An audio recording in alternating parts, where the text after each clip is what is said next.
In this last day for prejudice and inequality, we're going to talk about three different things. The fundamental attribution error, which is kind of one of the things that can cause you to have prejudicial attitudes and stereotypes. The mere exposure effect and affirmative action are kind of ways that can fix prejudicial thinking, sort of. And then affirmative action can make some of the situational and environmental corrections that may fix some of the damage that is done. So let's talk about those three things. Fundamental attribution error is actually one of the more complicated things we talk about in this entire class. And it is, I'm going to say a sentence that won't make a lot of sense, and then we'll explain it. So, the fundamental attribution error says, and they work like this. Situational attribution, they're both, after a person does something, you can make one of two different kinds of attributions. A situational attribution would be attributing why they did that thing because of some external reason. Like, if a person is driving higher than the speed limit, they're speeding on the highway, why are they doing that thing? If they're doing that because of a situational attribution, it's because of some external reason why they're speeding. Like maybe they're late. That's why they're speeding. Or maybe they're speeding because they just had an emergency and they're speeding on their way to a hospital, but they have some external reason why they're speeding. Dispositional attribution would be they're speeding something about the core of who they are. So like they're speeding because they are a bad driver. Or they're a bad person. They just feel like breaking laws. Something that puts it back on them, on their personality, a core part of who they are. If you fail a test at McGinnis, a situational attribution would be some sort of an excuse why you failed that test. A situational would be, I forgot the test was today, or I didn't have time because we had a football game the night before, so I couldn't study. Just some excuse why, or like the test was unfair. Any of those things would all be situational attributions, taking the situation as the reason why that thing happened. Dispositional attribution would be attributing the cause of why you failed the test to you. And that would be like, you failed the test because you're dumb. Or because you are lazy. Something about your personality. So that's those two. So situational is an explanation because of the environment. Dispositional is an explanation about the person's personality or a core of who they are. The fundamental attribution error says that we overuse situational attributions for people in our in-groups, and we overuse dispositional attributions for people in our out-groups. And that can be kind of confusing sentences here, so let me break this down. It means if we or someone in our in-groups does something bad, we tend to make an excuse. We make a situational attribution to explain their behavior. So if one of your friends does something bad, you say, well, that's because they had a reason for that thing. However, if an outgroup, someone you don't know, or someone that goes to a different school does something bad, you say, well, yeah, that's typical public school behavior. He's just a bad kid. Dispositional attribution. It can work really strongly with something like racism. If someone that is your race does something bad, so you see a news story and there's someone of your race that robbed a gas station, you would be more likely to make an situational attribution. You'd say, well, they were probably poor and they needed the money to feed their family, but that's not typical. Or you make some sort of an excuse, or he had a hard life before. And if it's someone that's not your race, in the case of racism, then you'd be more likely to use a dispositional attribution. You'd be more likely to say, yeah, that's typical. That's what I would expect from somebody like that. It's because they're bad people. These people. You'd be more likely to attribute the cause of that behavior to something about the core of who that person is. You can use it for football. It doesn't just have to be racism or sexism, something like that. So let's take football, and let's say that McGinnis, who's an in-group, because we go to that school, loses a football game. Why did we lose that football game? Well, McGinnis is an in-group, so we're more likely to use a situational attribution. So in that case, it's more likely we're going to say we lost that football game because the refs were unfair. That's a situational attribution.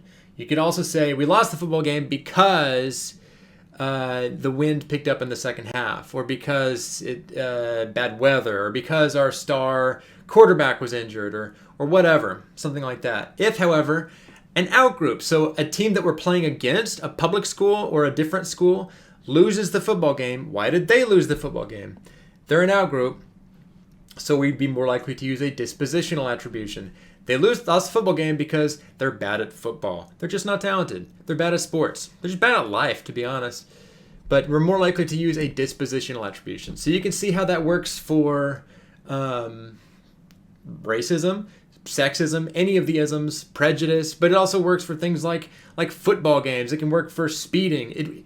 It's called the fundamental attribution error because it is fundamental to our understanding of the world, that we make these unconscious associations differently between the groups that we consider ourselves a part of and the groups that we do not consider ourselves a part of, which is one of the core parts of what explains racism in the first place, as well as sexism, homophobia, all that stuff. Moving on to once you address things like prejudice, it's not good enough just to say it's there.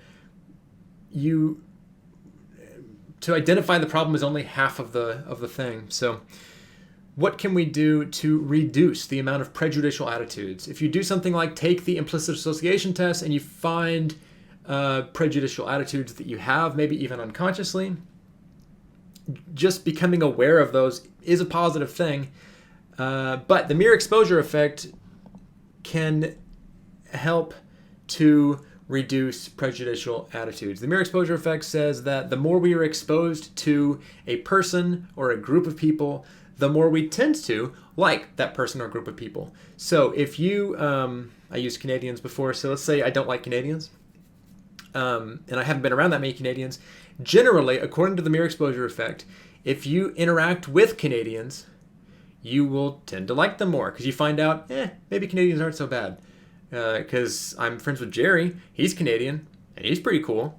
So just interacting with things that you are not familiar with kind of changes things from out-groups more to in-groups, and it has all the baggage associated with in-groups in it there. So if you, and that can work with sexism, racism, homophobia, any of that. Or if you think you don't like old people, go, it sounds weird, but go talk to some elderly people and find out they're pretty cool. It doesn't matter. It just says the more you interact with somebody, the more you like them. It's also why students, and this just seems like super common sense, but students that have had me in class tend to like me more than students that haven't had me in class. And of course that's the case, but it's also because of the mere exposure effect. So as students spend more and more semesters with me at McGinnis, they just tend to like me more. That's you like people that you interact with, generally speaking. And that's sort of with a caveat that you have a neutral or positive experience. Obviously, if you have a bad experience with a person, that's going to just make the association worse. But as long as you have at least neutral experiences, that's a really good way to fix prejudice. If you're racist, then if you interact with the group that you are racist towards, you will find out, oh wait, maybe they're not so bad after all.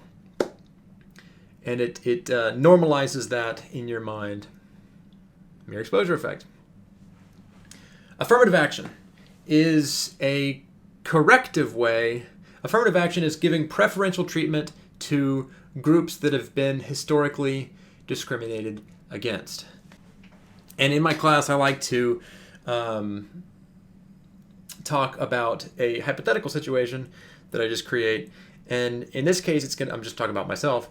So let's say I find out that I was cloned at birth. And there are two of me, so this is genetically the exact same person. Genheimer 1 was born in a family that is very wealthy, goes to private schools entire life, has tutors, goes to McGinnis as in high school, and has ACT workshop classes and all sorts of things. That's Genheimer 1, and has parents that are in the household and involved. Genheimer number 2 is born to a different set of parents, and these are low-income parents. We live in a not as nice part of town, and we go to a low-income school with a little bit less resources. I don't have access to a tutor, and I go to classes through the inner city public school system. I don't go to McGinnis.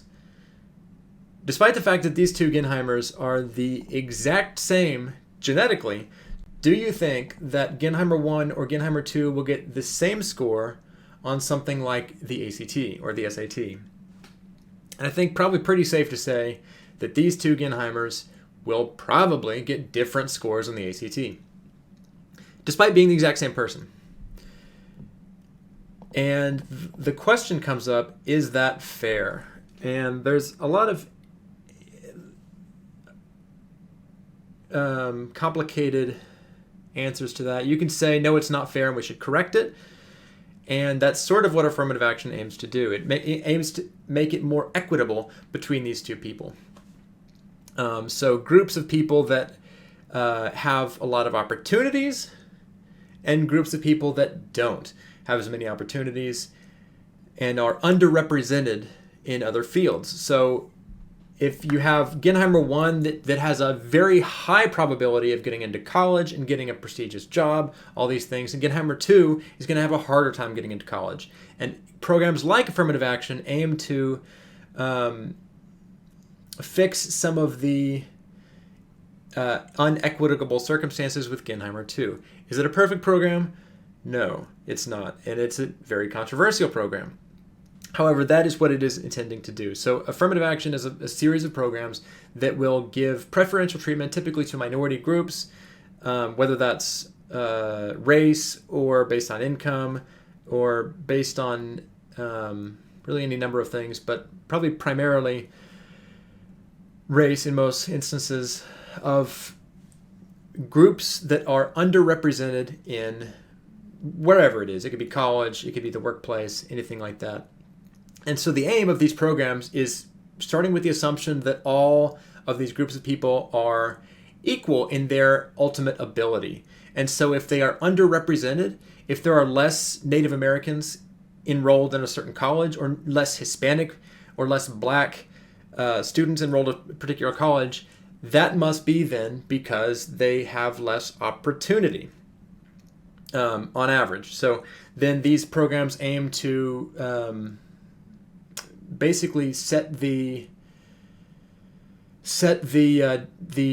distribution of demographics in the college to how they exist in the actual world.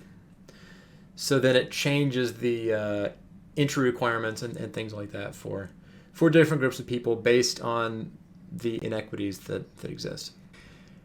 And with a program like that, it's fairly easy to make an argument for affirmative action. It's also fairly easy to make an argument against affirmative action. The argument for affirmative action would obviously be that as a result of affirmative action, it makes much greater diversity in colleges and workplaces, and it with the assumption that all groups of people are equal, which I think we all agree with, that then if there exist discrepancies and inequalities, it is because of opportunity gaps, not because of some sort of a fundamental difference. And so we fix those opportunity gaps with programs like affirmative action. So that's good. But in doing this, we are fixing these gaps based on some sort of traits. Like you'd be basing those on race, or you'd be basing them on income. So then that makes depending on which one of those groups you fall into, then it becomes unequal for the person not falling in the affirmative action umbrella. You can create arguments for or against affirmative action there. But that's it for this unit. There is going to be a Google Form quiz for the entire unit, as well as a Google Form quiz for this specific part.